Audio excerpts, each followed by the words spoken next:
Hello viewers, today I am going to deal with Nassim Ezekiel's famous poem Night of the Scorpion. All of you might be familiar with the name of Nassim Ezekiel.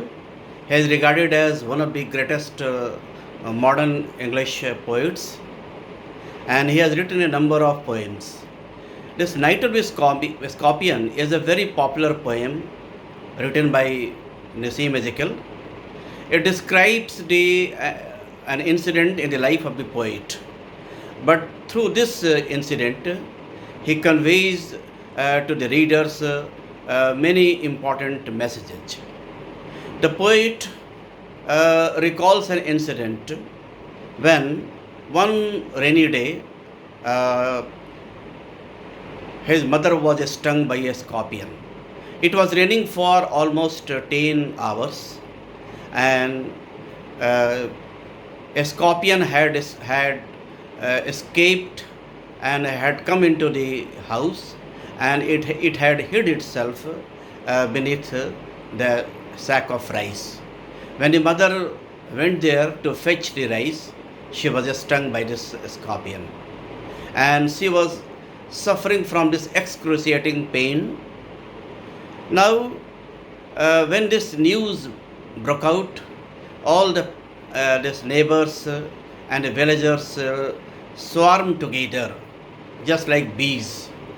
And instead of helping her, they were just offering many kinds of solutions. Some of them were very superstitious, and they told that this sting was the result of the sins committed in the previous birth. In India, people always ascribe any kind of suffering to the sins committed in the previous birth.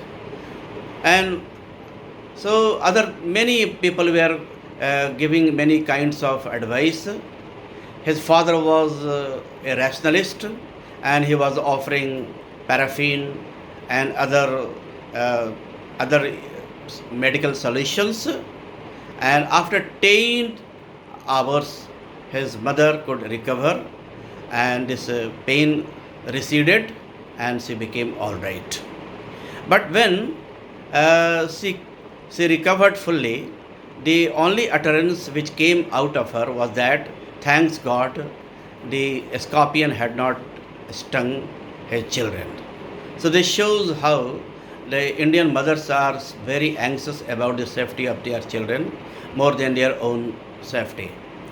And this poem also shows many kinds of beliefs, many kinds of superstitions which are prevalent among the people, especially the rustic people of the villages. And so the poet has described this entire incident in a very graphic way, and that is why this is a very interesting and one of the very popular poems written by Nassim Ezekiel. Thank you.